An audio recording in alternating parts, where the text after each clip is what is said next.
Oke, bismillahirrahmanirrahim. Assalamualaikum warahmatullahi wabarakatuh.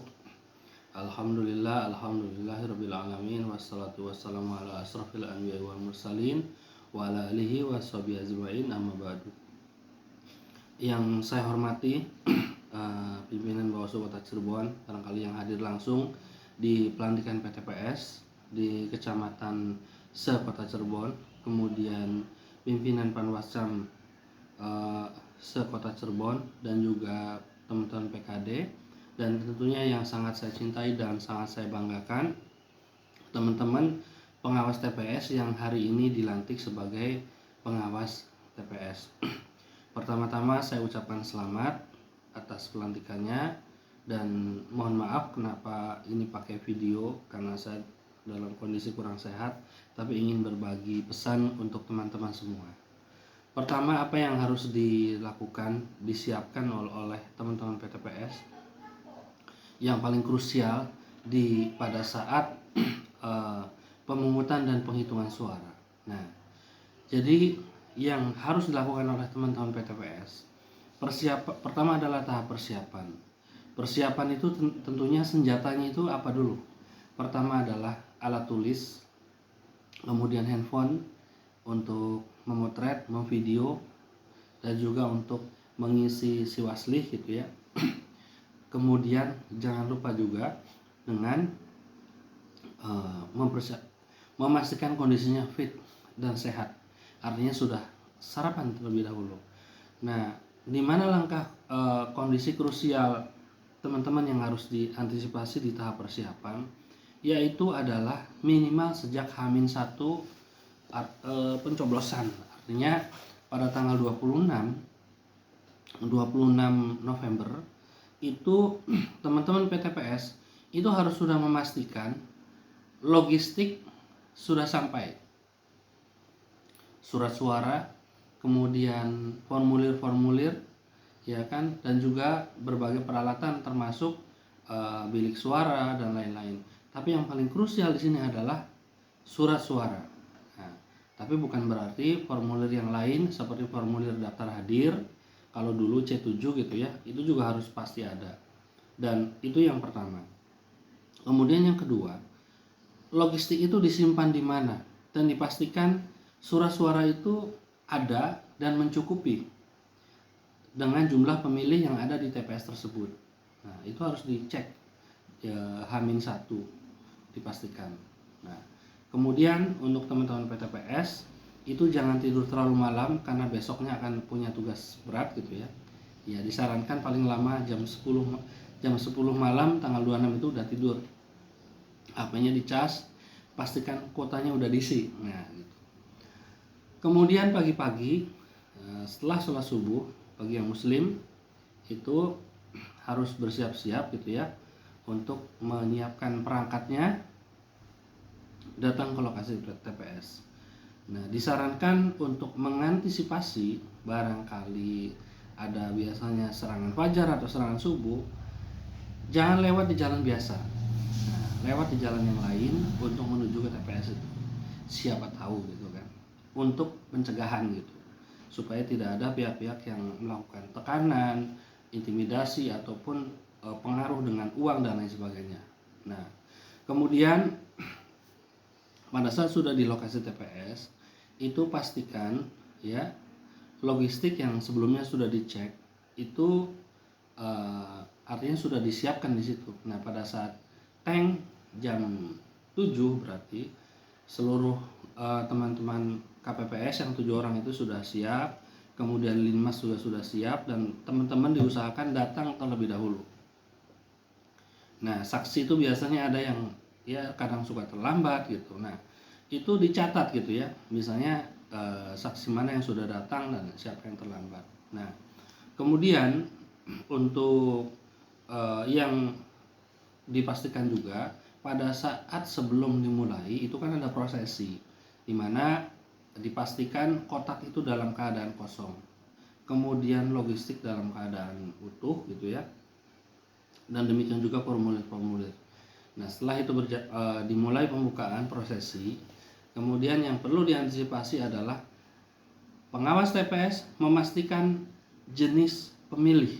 Nah, artinya pemilih ini dia apakah dia pemilih DPT atau dia pemilih DPTB, iya kan? Nah, berarti dipastikan kalau dulu itu ada C5 atau pemberitahuan, atau kalau dalam undang-undang pemilihan itu adalah undangan di undang-undang pemilihan. Jadi kalau di undang-undang pemilu itu pemberitahuan, surat pemberitahuan itu, kalau di pemilihan itu bahkan undangan. Nah, itu dicek apakah saya flashback lagi ya. Ini H-1 tadi saya kelewat. PTPS memastikan bahwa pemberitahuan atau undangan memilih itu sudah terdistribusi paling lambat H-1. Nah, kalau ada yang belum, itu dicek berapa dan siapa saja gitu. Nah, itu ya. Sekarang kembali lagi ke tahapan persiapan mencoblos. Nah, jadi nanti pada saat calon pemilih itu datang, itu mesti firm atau pasti gitu ya. Itu pemilih benar-benar dia itu pemilih yang memang sudah terdaftar di situ. Ya. Kemudian dipastikan juga Ketua KPPS itu menandatangani surat suara, ya kan? Jadi PTPS memang tugasnya ya lumayan gitu ya. Karena kalau surat suara tidak ditandatangani itu akan menjadi surat suara yang tidak sah. Ya.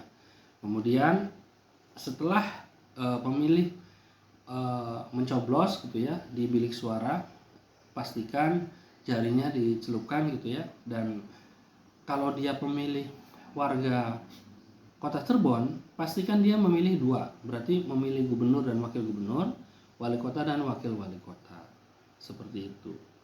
Nah, kemudian itu untuk pemilih yang reguler.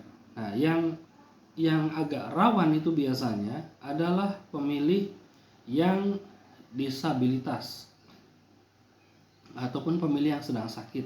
Nah, ini di dalam undang-undang jangan lupa bahwa setiap orang itu tidak bisa sembarangan mendampingi pemilih, kecuali memang dia tunagrahita, tunadaksa, ataupun dalam kondisi sakit lainnya itu boleh didampingi.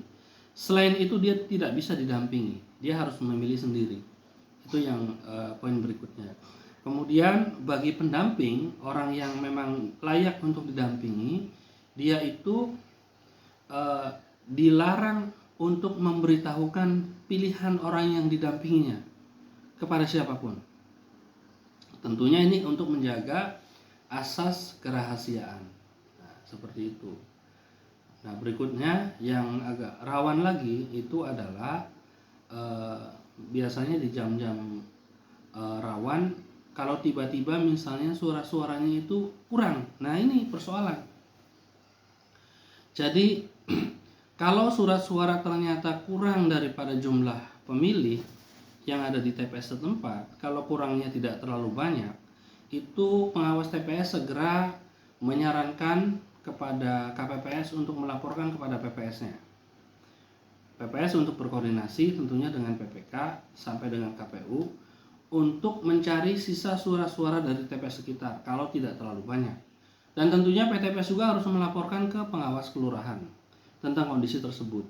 Nah, kalau misalnya ternyata surat suara yang hilang ataupun kekurangan itu sangat banyak, nah misalnya sekarang ini kan rata-rata pemilih itu ada sekitar 400 sampai 500 pemilih, bahkan lebih ya. Nah, kalau sampai banyak jumlahnya dan itu tidak memungkinkan untuk KPU dan jajarannya PPK, PPS mencari sisa suara-suara dari sekitar karena jumlahnya sangat besar misalnya, maka pengawas TPS segera berkoordinasi dengan pengawas kelurahan. Dan yang terbaik adalah ketika kondisi seperti itu, maka yang terbaik adalah menghentikan proses tadi, ya kan? Misalnya kekurangan sampai 300, 200 yang itu tidak bisa ditanggulangi. Nah, kalau misalnya bisa ditanggulangi, ya ini memang yang terbaik adalah dengan menanggulangi dengan sisa surat suara dari TPS sekitar. Tapi kalau tidak memungkinkan, ya tidak memungkinkan karena jumlahnya terlalu besar misalnya. Sementara di TPS sekitar juga misalnya terjadi kejadian yang sama, maka yang terbaik adalah merekomendasikan untuk melakukan pemilihan susulan. Artinya itu dihentikan dulu. Kenapa? Karena jangan sampai ratusan orang pemilih itu dia kehilangan hak pilihnya. Ya, jangan sampai ratusan pemilih itu kehilangan hak pilihnya. Ingat, karena sebab sengaja ataupun karena kelalaian misalnya menghilangkan hak pilih, itu juga terkena pasal pidana pemilihan. Jadi yang terbaik tadi gitu. Nah, itu kalau terjadi kondisi force majeure atau kejadian luar biasa, tiba-tiba ratusan surat-suara berkurang atau hilang atau sebab lain, pokoknya kekurangan sampai jumlahnya sangat besar gitu ya, dan tidak bisa disolusikan dengan surat-suara dari TPS sekitar. Nah, berikutnya adalah pada saat penghitungan. Nah, ini juga krusial. Jadi pada saat penghitungan itu pastikan ya, jangan sampai petugas KPPS misalnya dia merusak lebih dari satu surat suara. Kalau hanya satu surat suara, ya mungkin itu insiden lah. Tapi kalau tiba-tiba di TPS tersebut, tiba-tiba surat suara yang rusak itu sangat banyak gitu ya. Nah, ini perlu artinya ditelisik juga. Apa? Coba dicek gitu ya. Artinya dipastikan bagi pihak-pihak yang menghitung tadi, diupayakan dia tidak menggunakan misalnya cincin atau apa gitu ya, dan di mejanya juga aman, tidak ada yang berpotensi merusak surat suara yang telah dicoblos gitu ya, dan sehingga menjadi tidak sah. Nah, itu harus dicegah. Nah, tentunya di sini PTPS bisa berkoordinasi dengan para saksi untuk supaya mencegah terjadinya sengketa ya dalam hal itu. Itu barangkali berkaitan dengan penghitungan. Dan jangan lupa bahwa kalau misalnya di dalam undang-undang pemilihan itu ini menjadi persoalan juga kalau ada tanda khusus di surat suara. Tanda khusus itu bisa apakah coretan ataupun misalnya mencoblos dengan lubang yang besar misalnya. Ya, lubangnya besar kemudian disobek. Ya, misalnya disobek bagian kerudungnya atau disobek bagian bajunya atau disobek bagian kepalanya gitu ya, atau apa gitu ya, kemudian bolong-bolong. Nah, itu juga termasuk rawan gitu ya kalau ada indikasi seperti itu. Jadi nanti disampaikan sebelum penghitungan ya, dan sebelum pencoblosan itu mesti disampaikan kepada para calon pemilih agar tidak memberikan tanda khusus apapun alasannya, apapun kondisinya, termasuk tadi misalnya memberikan, kecuali misalnya dia mencoblos lebih dari satu kali kemudian kertasnya koyak tapi masih utuh gitu, masih utuh kertasnya. Nah, itu ya, walaupun tetap saja kalau misalnya terjadi kondisi tertentu yang seperti tadi ya, misalnya koyak dan banyak sekali, nah ini juga tetap patut dicurigai gitu kan. Artinya walaupun itu biasa, itu juga seperti memberikan tanda khusus, walaupun ini masih perlu kajian gitu ya. Nah, berikutnya adalah tentu setelah pada saat penghitungan yang paling rawan adalah suara-suara sah dan suara-suara tidak sah. Nah, pastikan juga sebelum nanti memulai penghitungan maaf ya, pastikan juga sebelum memulai penghitungan itu cek antara daftar hadir pemilih ya, daftar hadir pemilih dengan suara-suara yang ada. Jadi nanti di situ kelihatan sebenarnya sisa suara-suara itu berapa, suara-suara yang digunakan berapa, itu real ya. Jadi pastikan KPPS itu menjalankan tugasnya dengan baik dan benar prosedurnya itu ya. Kemudian jangan lupa bahwa untuk pemilih yang pindah memilih dan dia bukan dari warga Kota Cirebon karena sebab lain dia memilih di sini, dia hanya dapat satu surat suara yaitu gubernur dan wakil gubernur. Kalau dia orang Kabupaten Bandung, Kabupaten Bekasi, Kota Depok misalnya, itu hanya satu surat suara. Oke ya, itu. Dan yang berikutnya adalah yang tidak kalah pentingnya, ingatkan kepada KPPS jangan sampai salah memasukkan formulir. Ya, selain jangan salah hitung, salah rekap, jangan salah memasukkan formulir di dalam kotak. Formulir yang akan disampaikan ke PPS dan formulir yang akan disampaikan ke PPK itu harus clear, harus jelas. Karena pada Pilkada 2018 itu PSU disebabkan oleh masalah itu. Dan tentunya itu sangat memprihatinkan gitu. Nah, jadi jangan sampai kejadian lagi gitu.